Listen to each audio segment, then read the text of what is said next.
Hello everyone. In my last video, I discussed with you how to protect workers in unorganized sector.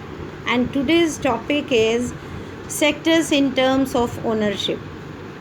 Sectors in terms of ownership, because in this chapter you have learned and I have explained you about the different ways that I have explained about the different ways that have been used in the chapter to classify the economic activities. And the last way that we are discussing here is how to classify economic activities into sectors on the basis of the assets or on the basis of the ownership or delivery of services. So, on the basis of the ownership of resources, sectors are two: public sector and private sector. In the public sector, the government owns most of the resources and provides all the services to the people for the fulfillment of the wants. And in the private sector, ownership of assets and delivery of services are done or in the hands of private or individual or private companies.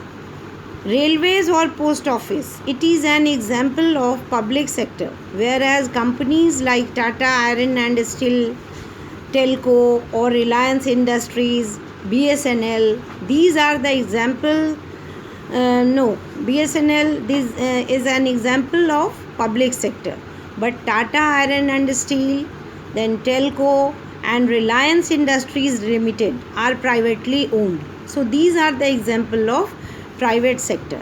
So activities in the private sector are guided by the motive to earn profit. It means that those who have set up the industry or those who are investing money and started production or delivery of services, they are the private companies or individuals, and their main motto or objective or aim is to make money or earn profit.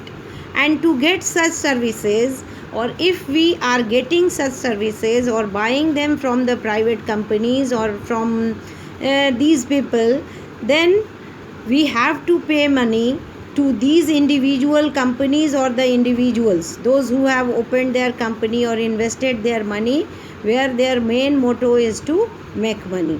So the purpose of the public sector is not just to earn profit, because we know that there are various ways through which government generate or raises fund.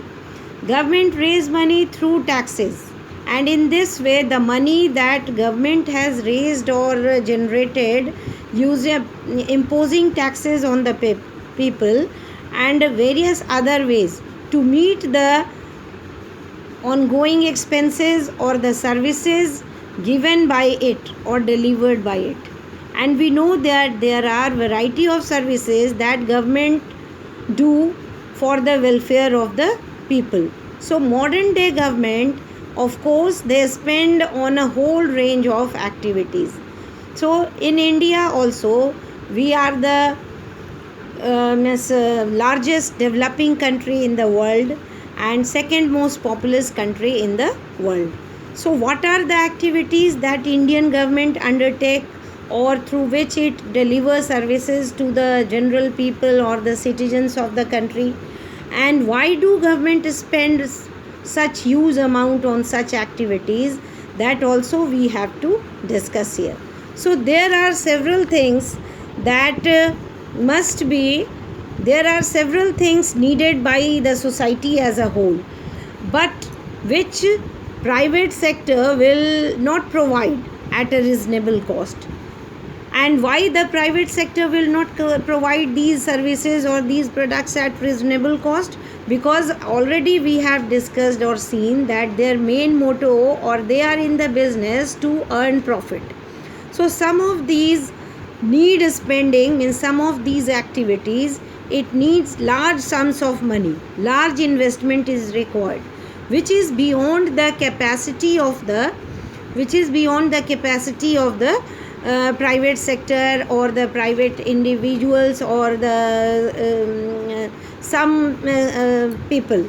So that is why these activities or providing such services are done by the government, because government can generate money or raise the fund through collecting money from thousands of people who use these facilities. And it is not easy for the private company. So here now we are going to discuss that why such activities are not done or not undertaken by private sector. And also we have learnt that collecting money from thousands of people who use these facility is not easy. And if even the people they provide money for these things, they would charge. And even if the private company will give us or provide such facilities or the things that we need for our fulfillment of want, they would charge or they would take high rate for their services. Examples are construction of roads, bridges, railways, harbors, generating electricity, providing irrigation through dams, etc. And thus governments have these all activities that I have mentioned here. These activities are done or undertaken by the government, because these activities require huge investment and heavy spending, and ensure that these facilities are available for everyone.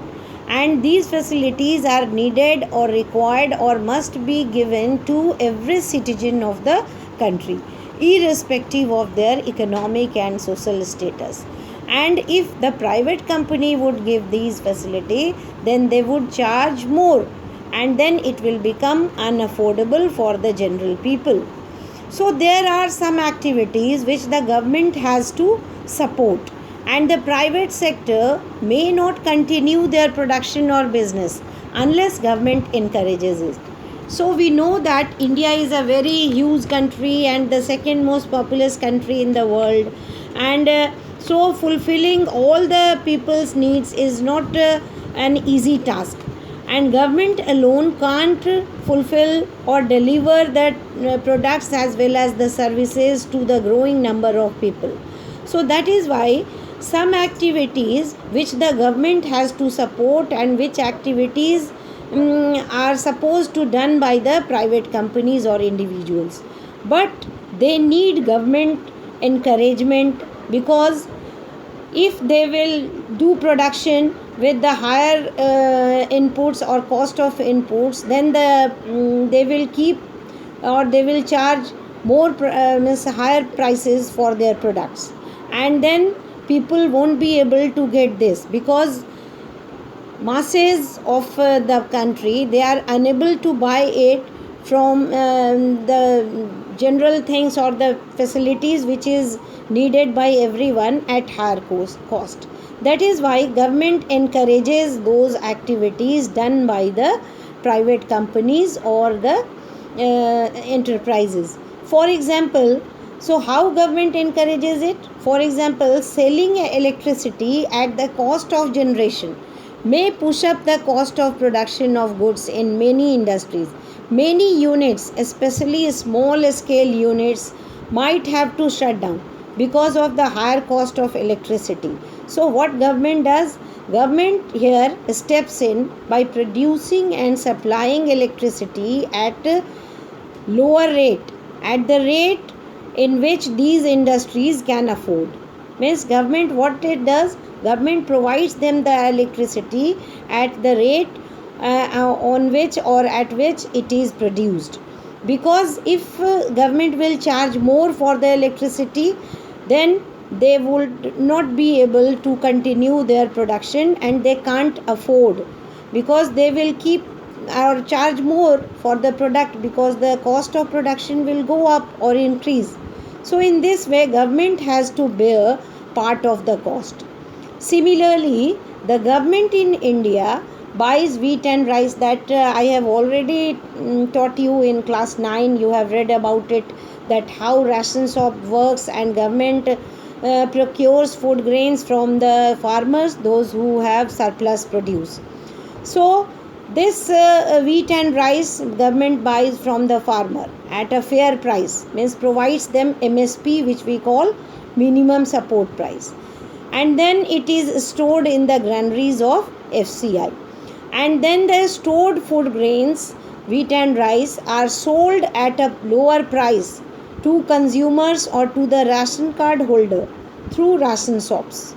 And in this way government encourages or does activities or encourages the generate welfare or increase welfare in the society, and provides the basic things to the people and bear the cost in the meantime. So already you have read about this in chapter 4 of class 9, food security in India, ki how food security is done and how government ensure this food security. So government has to bear some of the cost. In this way government supports both farmers and consumers.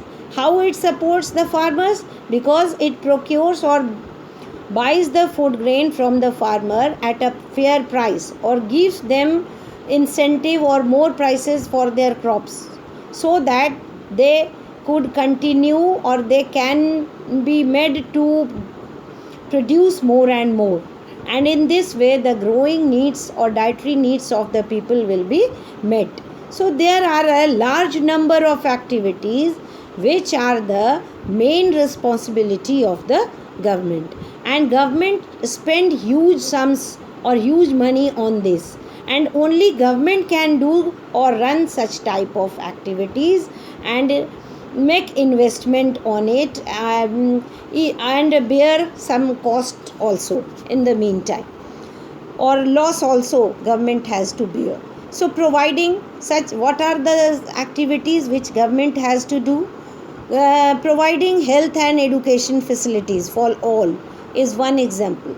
We have discussed some of these issues in the first chapter also, that human development, in which government provides or delivers the services which will increase the quality of the people, like provision of health care, provision of education, and other infrastructure.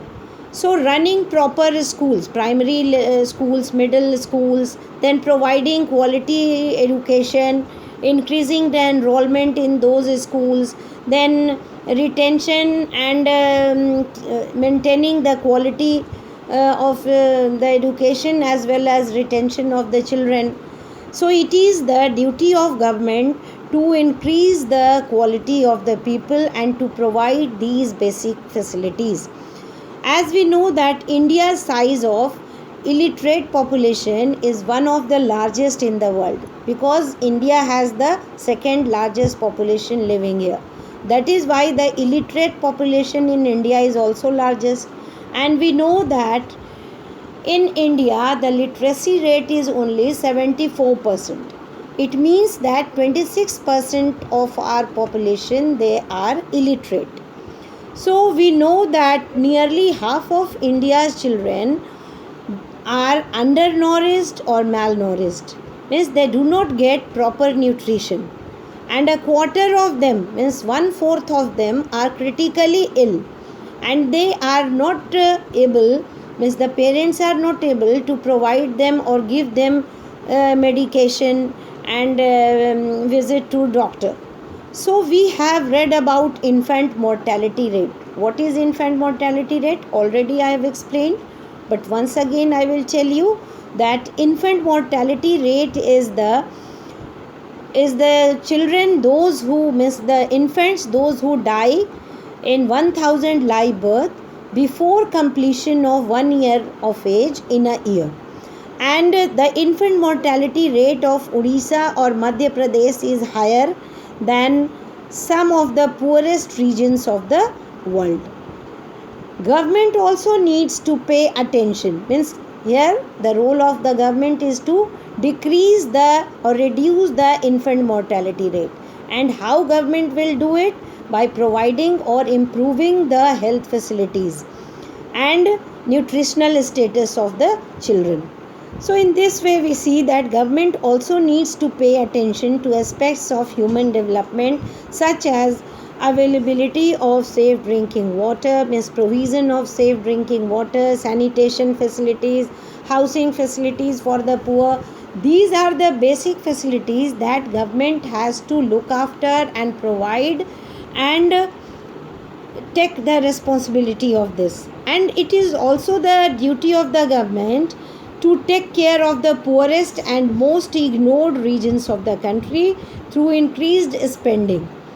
And such type of activities can't be done, or it is not done by the private sector. So in this way, what we have read in the chapter, we have discussed or read in the chapter ki how economic activities are classified. So we have mentioned or discussed here three ways through which the economic activities have been classified. Number one is the nature of economic activity. Classify it into primary, secondary, and tertiary.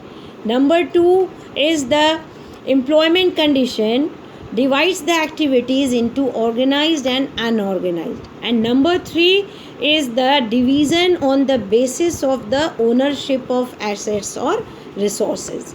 Okay, so in my next video lecture, I will give you the summary or summarize the chapter, ki what have been discussed and how you are going to do the exercises of the chapter. Thank you.